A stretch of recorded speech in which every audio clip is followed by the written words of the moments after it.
You think you're a good person because you've always done what they told you, because you follow the rules, because you smile, nod, obey, agree. But let me ask you something uncomfortable. Is that goodness? Or is it just fear in disguise? You've spent years learning how to be accepted, how to keep things quiet, how to stay small, how to be safe. You've learned how to suppress, how to hide, how to please. You've built an image, but lost a self. You've been applauded for your self-control. But have you ever faced the storm behind your silence? Because beneath your manners, your kindness, your performance, there's a voice you don't want to hear, a side of you you're afraid to meet, the one that envies, that resents, that craves attention, control, validation, the one that thinks dark thoughts when no one is watching. You weren't born this repressed. You were trained to be this way. And while the world may reward the version of you that behaves, you know something isn't right. You feel it in your anxiety. You feel it in your guilt. You feel it when you overreact and can't explain why. You feel it in your inability to rest, to breathe, to be real. Carl Jung called this your shadow. And the more you ignore it, the more it governs you. You don't become good by acting good. You don't become whole by pretending you're clean. You don't find peace by silencing the chaos inside. You become powerful, not when you're perfect, but when you're honest. Honest about your rage. Honest about your jealousy. Honest about your desire to be seen, to be loved, to be more. The real danger isn't in having darkness. The real danger is in pretending you don't. The one who says, "I would never do that," is often the one who already has, but can't admit it. The most dangerous person in the room isn't the one who knows their flaws. It's the one who thinks they have none. You weren't born tame. You were born wild, instinctive, loud, curious, emotional, a force of nature in a small, fragile body. And then came the rules. Don't cry. Don't shout. Don't ask too many questions. Don't be difficult. Don't be too much. So you learned. You learned that certain emotions make people uncomfortable, that your truth can make people walk away, that your tears make you weak, that your anger makes you wrong, that your hunger for more makes you selfish. And you adapted, because as a child, being loved means survival. So you started cutting parts of yourself out of the picture. You silenced your anger. You stuffed your grief. You censored your thoughts. You buried your ambition. You turned your fire into ashes because you thought that was the only way to be accepted. And everyone clapped. Everyone called you good.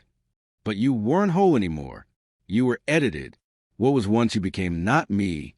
And that's how the shadow was born. The shadow is not evil. It's not broken. It's not corrupt. It's everything about you that you were forced to disown. And when something is disowned, it becomes distorted. It starts acting out in silence, in sabotage, in symptoms. It leaks into your life in ways you don't even notice. You say yes when you mean no, and feel resentment you can't explain. You love people who hurt you, and repeat the same cycles.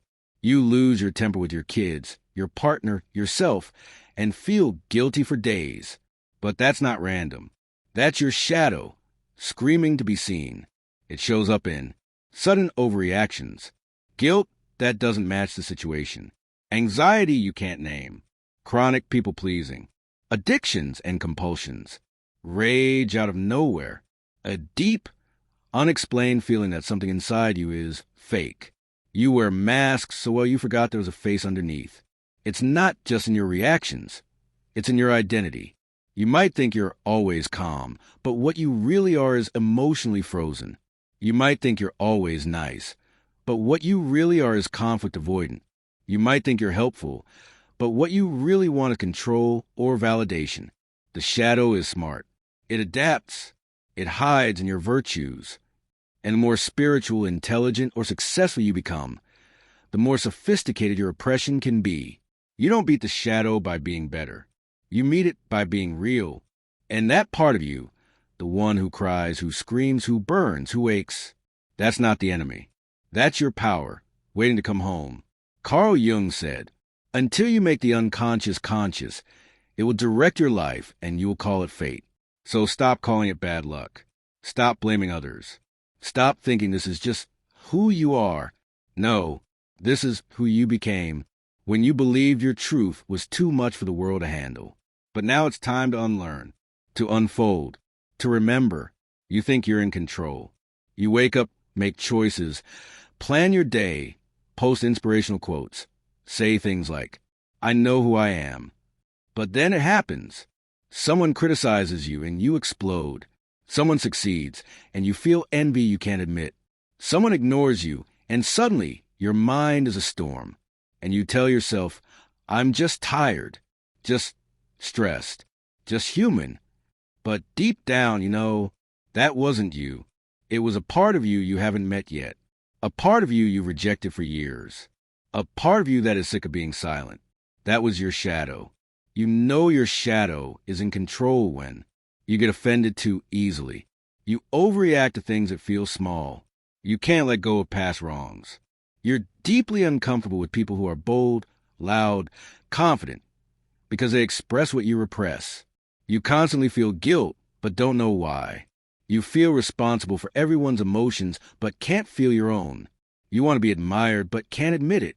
You hate being alone with your own thoughts. These are not random flaws. These are signs.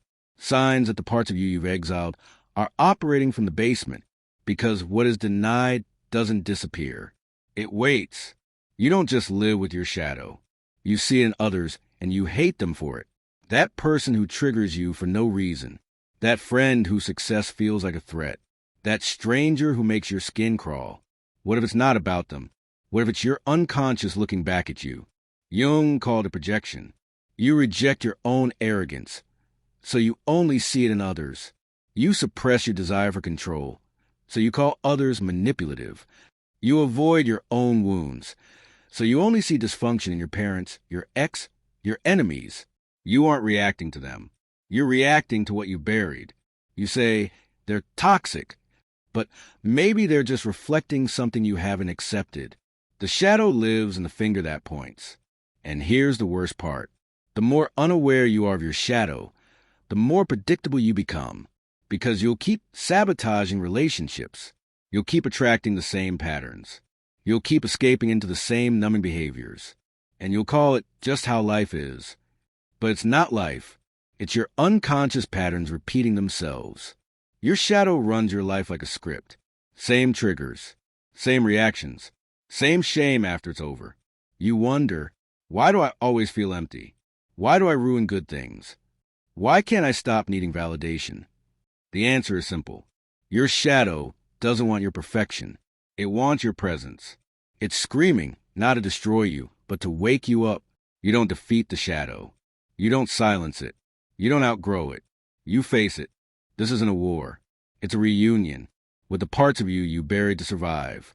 Your anger, your grief, your hunger, your fire. You don't need to burn them. You need to befriend them. Because here's the truth. The shadow doesn't make you weak. Avoiding it does. The shadow does make you dangerous. Denying it does. You spent years trying to be good. But good was never the goal. The goal was to be real. Shadow work isn't about becoming perfect. It's about becoming honest. It starts with noticing, with radical self-awareness. The next time you get triggered, ask, what part of me is reacting? What emotion have I ignored for too long? What am I unwilling to admit? And don't judge what you find. Observe it. Write about it. Speak it aloud. Draw it. Dance it. Scream it, if that's what it takes. The goal is not to destroy what's dark. It's to illuminate it, because once you see it, it loses control.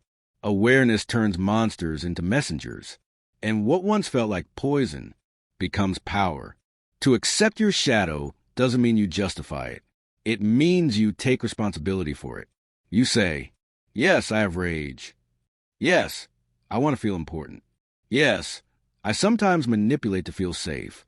But now I see it, and because I see it, it no longer sees for me. This is not weakness. This is emotional leadership.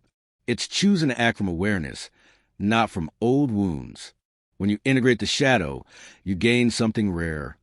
Choice. You feel rage and choose compassion. You feel fear and move forward anyway. You feel envy and use it as a signal of your own unclaimed potential. This is not suppression. This is mastery. You're no longer just reacting. You are responding, not from your past, not from your pain, but from your center. And that's freedom. Carl Jung didn't want people to be saints. He wanted them to be whole, because the world doesn't need more polished perfection. It needs people who have met their own darkness and still chose light. People who aren't ruled by their wounds. People who have depth, presence, weight. The kind of person who doesn't flinch when the world gets messy, because they've already cleaned their own house. You were never meant to be pure. You were meant to be whole. And yet, you've tried so hard to be good, to be perfect, to be acceptable, to be holy in a world obsessed with appearances. But that version of you, it's fragile. A good person who avoids their shadow is like a castle made of paper, beautiful to look at, easy to destroy, because you can't build strength by denying what's inside you. That smile you wear to hide resentment, that kindness you weaponize to avoid confrontation, that constant need to help, give, fix. Even when it hurts you, it's not virtue, it's repression. And repression is not goodness. It's unconscious control. The man who represses his shadow is dangerous, not to others, but to himself, because he doesn't know what drives him. He lashes out and doesn't understand why. He destroys what he loves and calls it fate. But the man who knows his shadow, who has sat in silence with his rage, who has looked jealousy in the face, who has tasted the urge to control, dominate, impress, and still chosen integrity, that man is dangerous in the right way. He's anchored. He's trustworthy because he's not pretending. He leads his darkness. He isn't led by it. Stop performing. Stop polishing. Stop chasing external approval. Start telling the truth to yourself. You want to be seen. You want to be powerful. You want to be safe. You want to be real. There's nothing wrong with that. What's wrong is pretending you don't. Your wholeness doesn't live in the light. It lives in your ability to bring light into your own shadows. That's not just spiritual growth. That's maturity. That's evolution. That's leadership. The world doesn't need more people who look good. It needs people who've done the work, who've cried in private, who've dismantled the masks, who've chosen to see themselves fully and love themselves anyway. That's what makes someone safe. That's what makes someone powerful.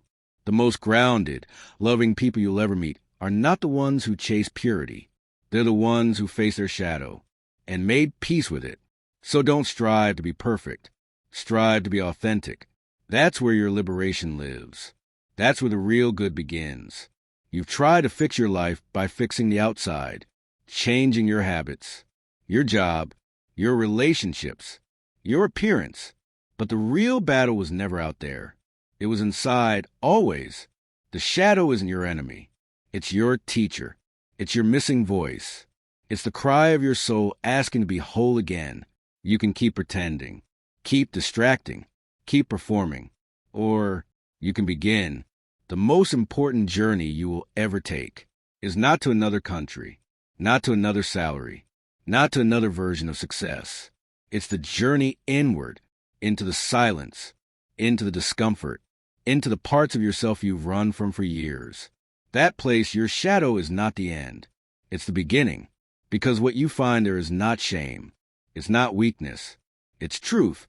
It's power. It's the you that was never broken, only buried. When you face your shadow, you stop being controlled by shame. You stop being manipulated by fear.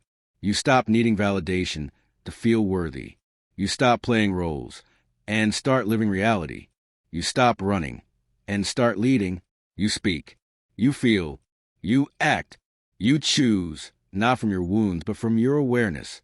You finally become the author of your life, not just a character in someone else's story. This isn't just a video. It's a mirror, and you have a choice right now. You can forget it, move on, scroll to the next post. Or you can stop, sit with this, let it sink in, let it change you, because everything you've been looking for, freedom, peace, strength, clarity, it's not found in becoming someone new. It's found in remembering who you are. All of you. If this spoke to you, don't let it fade. Like this video. Share it with someone who's still wearing a mask.